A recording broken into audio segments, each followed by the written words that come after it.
Salut à tous, c'est David. J'ai reçu mon kit JB Racing cette semaine pour greffer le bloc CRF de 2017 à 2020 dans un châssis de Honda TRX 450 de 2006 à 2014. Si je ne dis pas de bêtises, il fait uniquement les pattes pour les châssis de 2006 et après. Et après, il a deux kits différents. Un kit pour le 2017 à 2020 pour le bloc CRF et un kit de 2021 à 2022. Moi, j'ai choisi le kit de 2017 à 2020.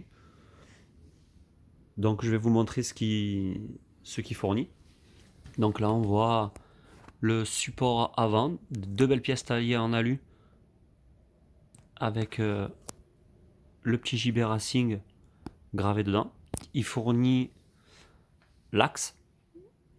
Donc, je pense qu'il va falloir conserver ou l'écrou du CRF ou l'écrou du TRX 450. Ça, on verra par la suite. Le support inférieur avec deux jolies pièces en alu. Donc il fournit la boulonnerie, hein, ce n'est pas la mienne. Ça sera un support, je pense, à monter d'abord sur le bloc avant de le glisser dans le châssis. Pour le support moteur supérieur, côté collecteur, donc il est coudé comme la pièce d'origine du Honda pour faciliter le passage de la ligne d'échappement. Après, il a cette pièce, donc tous les éléments filmés, les petites pièces, elles sont en inox. Je pensais que c'était de l'acier, mais en fait c'est de l'inox. Donc c'est pas mal pour ceux qui font les courses de sable ou dans la terre, ça évite que ça rouille. Pour ceux qui n'ont pas envie automatiquement de les peindre. Donc là, il y aura l'écu ou le boîtier CDI pour certains, qui viendra se fixer. Et de l'autre côté, le régulateur. Après, pour l'instant, ces deux petites pattes là, je ne sais pas à quoi elles servent. Cette pièce là, elle est fixée sur le support supérieur de l'amortisseur arrière, donc il faudra automatiquement démonter l'amortisseur pour pouvoir la fixer. Je pense qu'il faudra la repercer parce que le perçage sur la plaque en alu est un peu petit par rapport à la taille de l'axe sur le châssis. Et là, quand il est en lieu et place, on voit légèrement qu'il touche la boucle arrière, donc je pense qu'il y a un léger usinage à réaliser.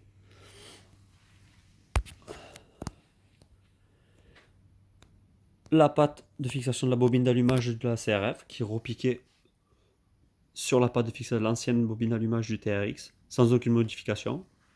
Donc ça c'est intéressant. Il fournit avec un support de batterie, donc la box batterie, pareil, qui est en inox. Là je l'ai positionné sur un seul boulon pour vous montrer que le perçage il tombe en face. Donc ça peut être intéressant. Moi je pense, remettre la batterie dans le compartiment d'origine de la boucle arrière sur le modèle à démarreur électrique. Et celle-ci, je vais la conserver pour mettre une batterie additionnelle pour de l'éclairage.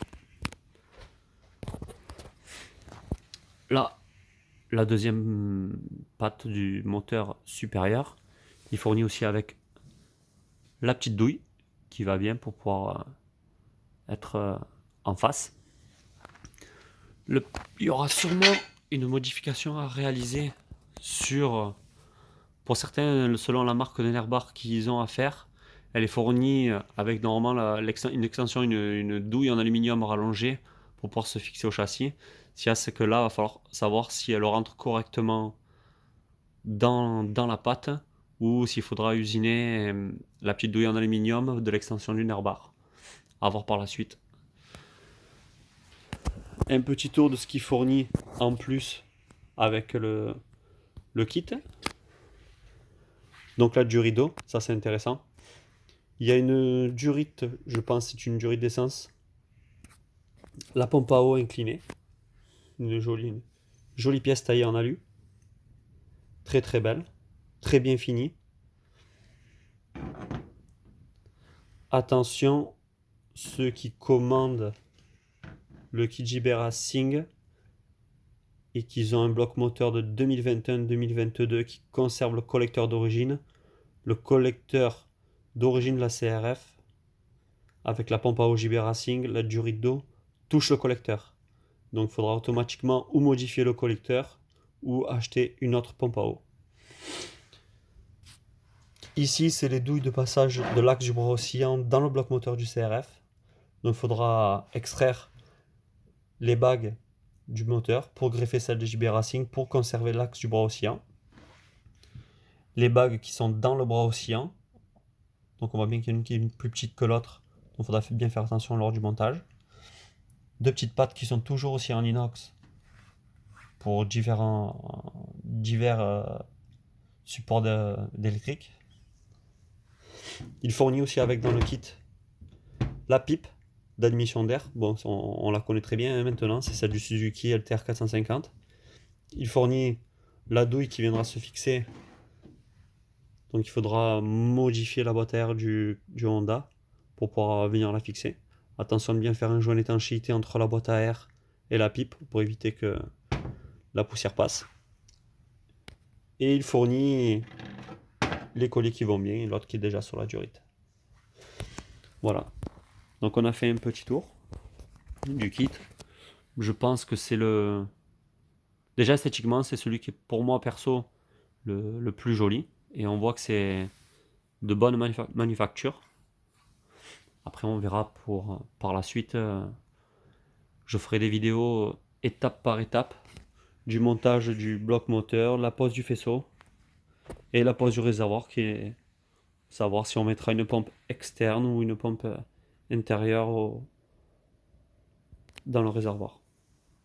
Voilà, bah écoutez, à bientôt et merci.